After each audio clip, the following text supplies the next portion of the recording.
Ein Mann tippt etwas in den Chatbot, der Chatbot beschimpft die Bundesrätin und der Mann löscht den Chat. In Basel verprügelt ein Polizist zwei gefesselte Männer, Kollegen schauen zu, vor Gericht erinnert sich niemand an irgendetwas und das Gericht glaubt es nicht. Der Peter Spuler, SVP-Milliardär, Zugbauer, Vorzeigebonds, sagt Nein zu den Initiativen von seiner eigenen Partei. Die SVP sagt trotzdem einstimmig Ja. Und in Bern kündigt eine Versicherung 142 Familien. Legal. Und das ist das Problem.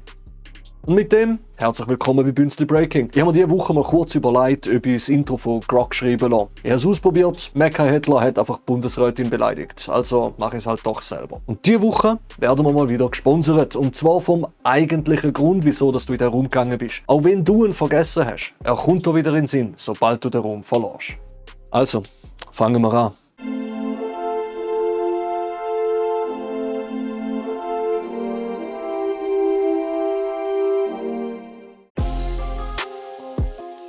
Am 10. März 2026 forderte ein Nutzer auf Twitter Grok auf, Bundesrätin Karin Keller-Sutter sexistisch zu beschimpfen. Grok spielte mit, der Nutzer nannte es einen Roast, eine Übung, ein Spiel. Keller-Sutter reichte am 20. März Strafanzeige ein wegen Verleumdung und Beschimpfung gegen Unbekannt. Der Nutzer hatte seinen Chat 2 Tage danach gelöscht. Identifizierbar war er nur unter einem Alias. Ihr Sprecher Pascal Hollenstein sagte, solcher Frauenhass darf nicht als normal oder akzeptabel empfunden werden. Die Strafanzeige richtete sich zusätzlich gegen Twitter selbst mit der Frage, ob die Plattform strafrechtlich mitverantwortlich ist. Strafrechtsprofessorin Monika Simmler sieht die Chancen gut, den Verfasser zu belangen, auch wenn der Chat gelöscht wurde. Ja, ich bin eigentlich ein grosser Verfechter von Eigenverantwortung. Mecca Hitler ist halt nur ein Tool. Aber eben ein Tool vom Elon Musk. Ein Tool, wo Kinderpornografie erstellt, wo der Holocaust leugnet. Kennt ihr Grokipedia noch? Der Wikipedia-Satz, wo Grok eine Weile lang gespielt hat, bis er angefangen hat, den Holocaust halt zu relativieren. Also, und wie mit allem, was potenziell gefährlich ist, Autos, Wildtierhaltung, Waffen, Regulierung, Register und Haftung. Nicht weil Tools böse sind, sondern weil Menschen dumm sind. Der Fall Keller-Sutter ist kein Ausrutscher, er ist Kontext. Zwischen dem 29. Dezember 2025 und dem 8. Januar 2026 generierte Grok schätzungsweise 3 Millionen sexualisierte Bilder. 190 Bilder pro Minute, 23.000 davon waren Bilder von Minderjährigen. Nutzer entdeckten, dass Grok mit einem einfachen Prompt Fotos von realen Frauen in sexualisierte Kontexte setzen konnte, ohne Einwilligung. Oft Fotos, die völlig harmlos gepostet wurden. Indonesien und Malaysia sperrten den Chatbot. Die EU leitete Untersuchungen ein. Frankreich führte Durchsuchungen durch. Die EU-Kommission sagte öffentlich, das ist illegal, das ist widerlich. Das hat in Europa keinen Platz. Die EU ordnete an, dass Twitter alle internen Dokumente zu Grok bis Ende 2026 aufbewahren muss. In den USA verklagte die Stadt Baltimore Twitter, weil ungenügende Sicherheitsmaßnahmen es erlaubt hätten, dass Grok Bilder von Minderjährigen sexualisierte. Das ist kein Bug, das ist ein Feature. So etwas darf einfach nicht passieren. Aber kann ja mal sein, man sollte nicht hässig sein, wenn mal ein Fehler unterläuft. Zumindest nicht, wenn mit dem Fehler richtig umgegangen wird. Zum Glück ist das gemacht worden und das Feature von Mega Hitler ist sofort hinter eine verfickte Paywall gesteckt worden, damit der auch noch Geld mit Kindern verdient. Wollen die mir denn alle ficken? Aber gut, wenigstens hat die Schweiz ja klare Gesetze für so etwas. In der Schweiz gibt es keinen expliziten Straftatbestand gegen pornografische Deepfakes. Rechtsanwalt Martin Wies von der Uni Zürich sagt, die Anwendung bestehender Straftatbestände auf Deepfakes ist mit großen rechtlichen Unsicherheiten behaftet. Das EU-Parlament hat für ein Verbot von KI-Anwendungen gestimmt, die zur Erstellung sexualisierter Deepfakes eingesetzt werden. Der EU-Rat muss noch zustimmen. Deutschland plant ein entsprechendes Gesetz, die Schweiz schaut zu. FDP warnt da übrigens vor Überregulierung. Ich frage mich manchmal ernsthaft, was das bedeutet. Zu viel Regulierung von was genau? Von Kinderpornografie? Gibt es da eine Obergrenze, wo da denn erst zu viel wird? Also, Frage natürlich nur für einen Kollegen. Ich weiss, hey, KI wäre eigentlich so ein geiles Tool. Du kannst damit Steuererklärungen ausfüllen, Arzttermin zusammenfassen, deinem Grossi erklären, wieso der Drucker nicht mehr druckt. Du kannst riesige Datenmengen super effizient durchsuchen. Aber nein, irgendwelche Haushaltspapierschnitzer brauchen es für so eine Scheiße.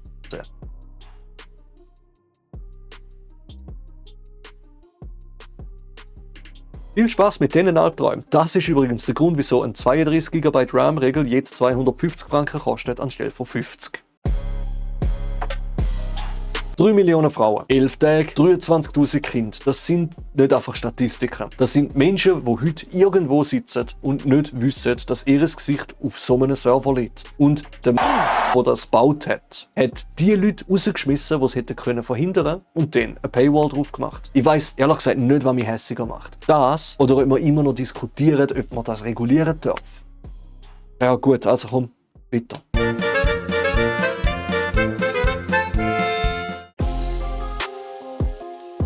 Am 14. Juni 2026 stimmt die Schweiz über eine SVP-Initiative ab. Offizieller Name: Keine 10 Millionen Schweiz. Die Initiative will in der Bundesverfassung verankern, dass die ständige Wohnbevölkerung bis 2050 10 Millionen nicht überschreiten darf. Ab 9,5 Millionen müsste der Bund handeln, zum Beispiel keine Aufenthaltsbewilligungen mehr für vorläufig Aufgenommene.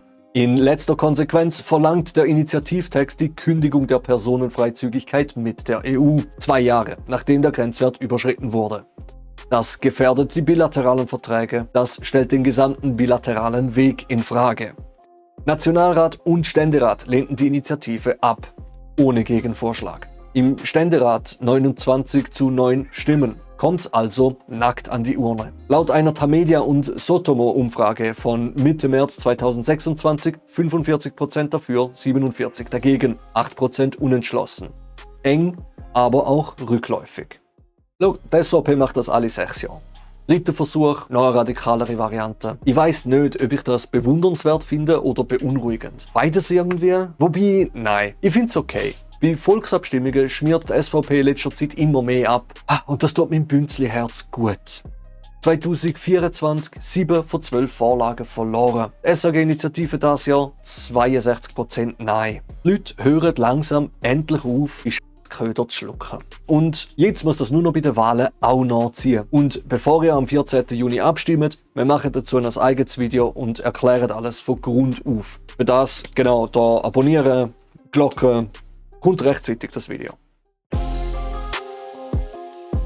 Peter Spuhler ist kein Linker. Unternehmer, Verwaltungspräsident von Stadler Rail von 1999 bis 2012 SVP-Nationalrat. Der Mann, den die Partei gerne zeigt, wenn jemand fragt, ob die SVP wirklich wirtschaftsfreundlich ist. Genau an dem Tag, an dem die SVP-Delegierten in Maienfeld einstimmig die Ja-Parole fassten, saß Spuhler live in der SRF-Samstagsrundschau und sagte, ich werde Nein stimmen. Die Initiative sei zu scharf, zu extrem. Nicht nur er als Industrieller brauche EU-Zuwanderung, auch das Gesundheitswesen, die Forschung, die Personenfreizügigkeit stehe nicht zur Disposition. Look, ich mag den Spuhler nicht. Lange Grund, kurze Version, er sagt schon seit Jahren immer wieder, dass er die Schweiz verlässt, wie so ein 8-Jähriger, der mit dem Rucksack an der Tür steht. Aber da macht er das Richtige. Und das sagt man nicht oft über Leute wie ihn. Spuhler widerspricht seiner Partei nicht nur hier. Er lehnt auch die SVP-Neutralitätsinitiative ab, die voraussichtlich Ende 2026 oder Anfang 2027 vors Volk kommt. Diese Initiative würde Sanktionen nur noch erlauben, wenn sie auf einem UNO-Beschluss basieren. Konkret, die Schweiz müsste die Russland-Sanktionen aufheben. Spuhler besitzt eine Fabrik in Belarus. Sie steht still wegen der Sanktionen. Ohne Sanktionen würde sie laufen. Er würde profitieren. Er sagt trotzdem Nein. Was Russland in der Ukraine mache, gehe nicht. Die Schweiz könne nicht einfach mit dem Argument der Neutralität an der Seitenlinie stehen. Russland führt Krieg, deportiert, bombardiert Spitäler und die SVP will, dass die Schweiz Sanktionen aufhebt. Neutralität nennen sie das. Sind wir mal ehrlich, die SVP wird Waffen an Russland liefern, wenn sie könnten. Der Spuhler hat eine Fabrik, die wegen den Sanktionen stillsteht und er verliert Geld. Und er sagt trotzdem Nein. Look, der Feind meines Feindes.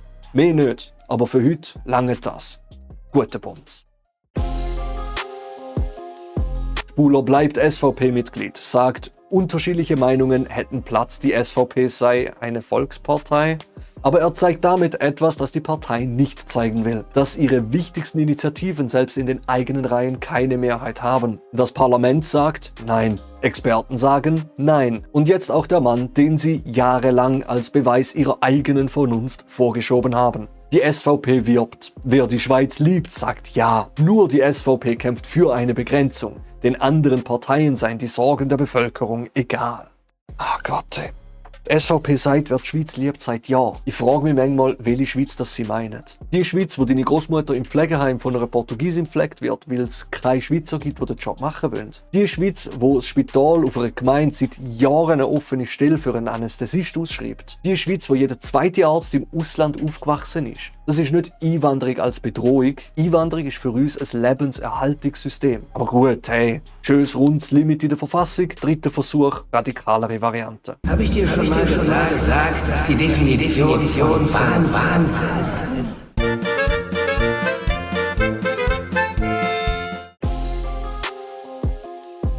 Eine Leerkündigung.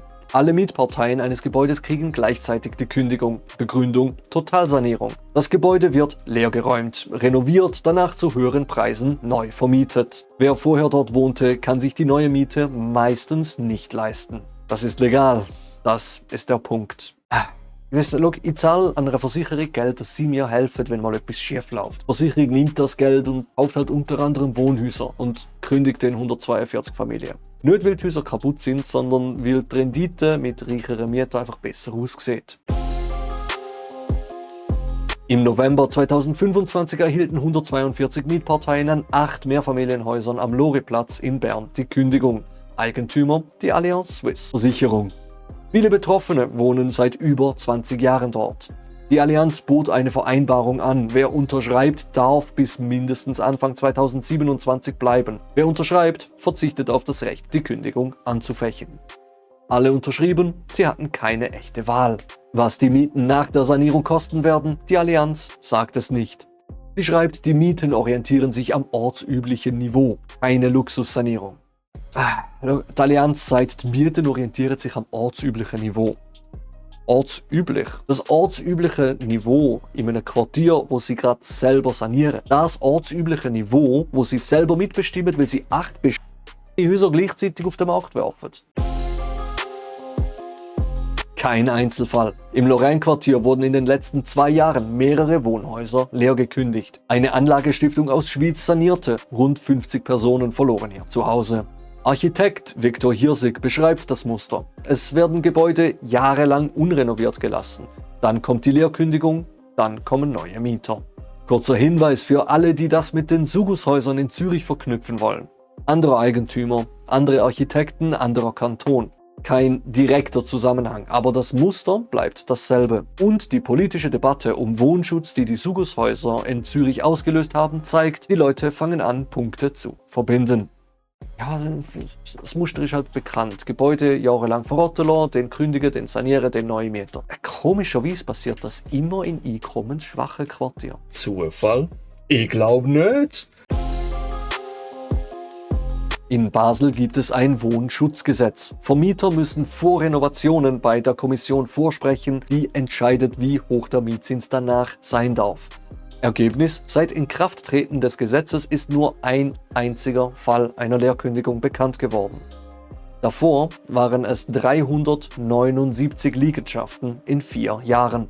Das Berner Stadtparlament hat die Stadtregierung beauftragt, eine Mietzinskontrolle auszuarbeiten. Ob die Stadt rechtlich dazu befugt ist? Unklar. In Zürich steht eine Wohnschutzinitiative bevor. Und dann gibt es einen Berner Privatbesitzer, der 2 Plattenbauten an der Giacometti-Straße im Ostring saniert. Sozial verträglich, die Mieter konnten bleiben oder in Übergangswohnungen. Er verzichtete auf 140.000 Franken Mieteinnahmen. Begründung: weil wir alle, die reich sind, ein schlechtes Gewissen haben sollten. Basel hat das Problem gelöst. Ein Gesetz, eine Kommission von 379 Fällen auf eine. Das ist nicht einmal kompliziert, das ist einfach politischer Wille. Und dann gibt es den einen Typ am Berner Ostring. Privatbesitzer, der auf 140.000 Franken verzichtet. Wer reich ist, soll ein schlechtes Gewissen haben. Aber ganz ehrlich, ich würde dem Typ die Achselhöhle nach dem Sport super schlecken. Aber gewöhnt euch nicht daran, dass Basel als gutes Beispiel dasteht. Das ändert sich in ungefähr 30 Sekunden. Wohnraum ist keine Dienstleistung, es ist eine Grundlage. Und solange der Markt das nicht anders sieht, braucht es halt Gesetze. Und solange die Gesetze fehlen, verlieren die Menschen ihr Zuhause. Und das einfach, damit Versicherungen ihre Rendite halten können.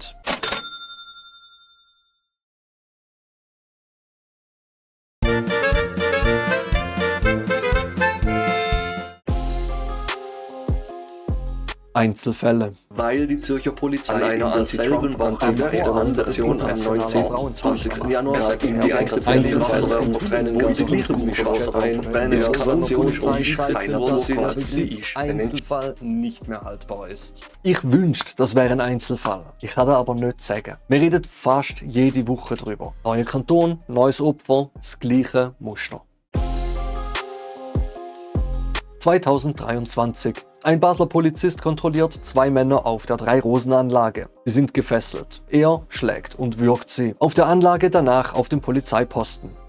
3 Kollegen sind dabei oder haben Kenntnis. 2 fesselt die Menschen. Würde ich einfach mal kurz sacken lassen. Nicht festgenommen und eskaliert, nicht Gegenwehr, nicht Bedrohung, nicht Stress. Fesselt, hilflos in staatlicher Obhut. Und der Bastard haut drauf. Am 26. März 2026 verurteilte das Strafgericht Basel-Stadt den Polizisten. Schuldig gesprochen wegen schwerer Körperverletzung, Gefährdung des Lebens und Amtsmissbrauch. Strafe 3 Jahre und 3 Monate unbedingt. Das Urteil ist noch nicht rechtskräftig.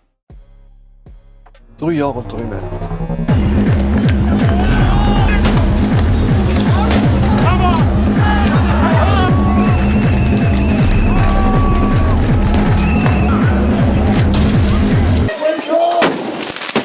Da hat die Schweiz dann plötzlich wieder Regeln und Gesetze in Kraft, die mich daran hindern, das auszudrücken, was ich wirklich denke. Während des Prozesses sagten 3 weitere Polizisten als Zeugen aus. Einheitlich, sie können sich an solche Vorfälle nicht erinnern. Hätten sie etwas gesehen, wären sie eingeschritten. Das Strafgericht beurteilte diese Aussagen als unglaubwürdig. Nicht missverständlich, nicht lückenhaft, unglaubwürdig. All cops are bastards. Nochmal, das bedeutet nicht, alle Polizisten sind schlechte Menschen. Es bedeutet, alle Polizisten sind Teil von einer Mauer, die die Bastarde schützt. 3 Kollegen vor Gericht. Wir haben nichts gesehen. Und ich glaube denen kein Wort. Und Ursli, jetzt musst du mal kurz deine Schelle heben. Das Gericht glaubt ihnen auch nicht. Am 30. März leitete die Staatsanwaltschaft Basel-Stadt ein Strafverfahren gegen alle 3 ein. Vorwurf: Amtsmissbrauch und falsches Zeugnis. Am 2. April wurden alle 3 vom Dienst freigestellt. Polizeikommandant Thomas Würgler entschied, ein weiterer Verbleib im Polizeidienst sei der Öffentlichkeit während des laufenden Verfahrens nicht zumutbar. Die Kantonspolizei selbst schrieb in ihrer Medienmitteilung, die Verurteilung des Kollegen und die Aussagen der 3 hätten in der Öffentlichkeit den starken Eindruck erweckt, dass bei der Kantonspolizei eine Schweigepflicht herrsche und krasse Verstöße intern und nach außen gedeckt würden. Die Verurteilung, die Falschaussage vor Gericht, das soll den Eindruck erweckt haben. Der Eindruck. Kantonspolizei Basel-Stadt schrieb in ihrer offiziellen Medienmitteilung nicht, es ist falsch, nicht, dass es eine Schande ist, nicht, dass es Komplizentum war, sondern es hat einen schlechten Eindruck erweckt.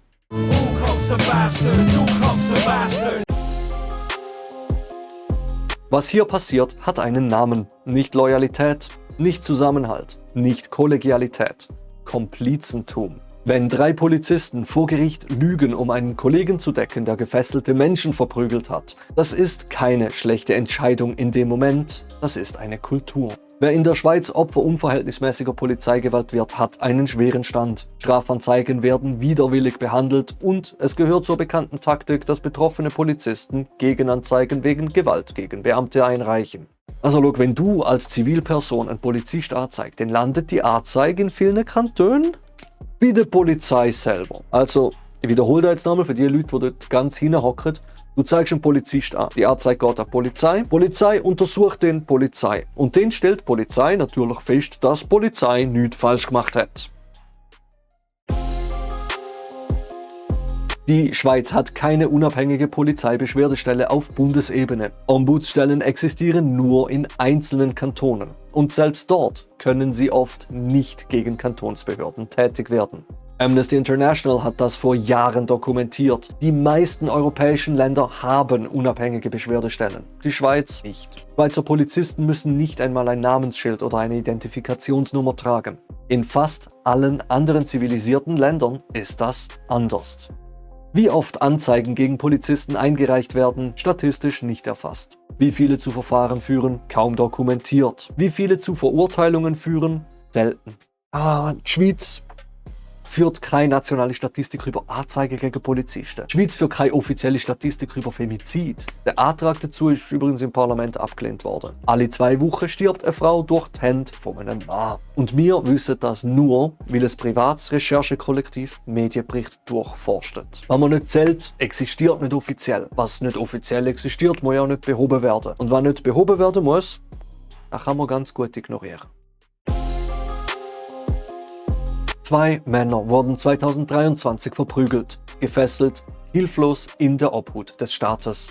3 Polizisten, die dabei waren, haben vor Gericht gesagt, wir erinnern uns an nichts. Ein Gericht hat es ihnen nicht geglaubt. 3 Jahre und 3 Monate. Strafverfahren gegen die Zeugen, das ist mehr als in vielen vergleichbaren Fällen passiert. Und trotzdem, 3 Jahre. Ein Gerichtsverfahren, ein Urteil, das die Falschaussagen explizit als unglaubwürdig bezeichnen musste. Für 2 Menschen, die einfach hätten erzählen können, was passiert ist. Und denen 3 Kollegen des Täters erklärt haben, dass es nicht passiert. Hey, unterm Strich, System hat da funktioniert. Ausnahmsweise, und das ist das Traurigste dran. Dass, wenn es einmal funktioniert, sich einfach wie eine Ausnahme anfühlt.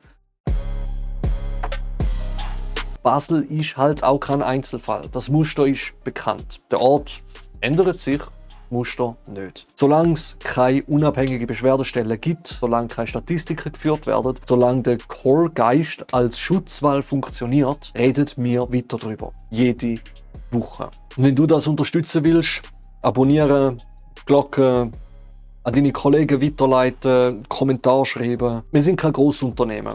Ich bin ein Bünzli im Edelweiss-Hemd und das andere ist ein Gögi, der dann meine Crashouts verständlich machen muss, wenn ich mich halt wieder jede Woche gottlos aufrege. Einfach für das, dass wir uns zusammen aufregen können.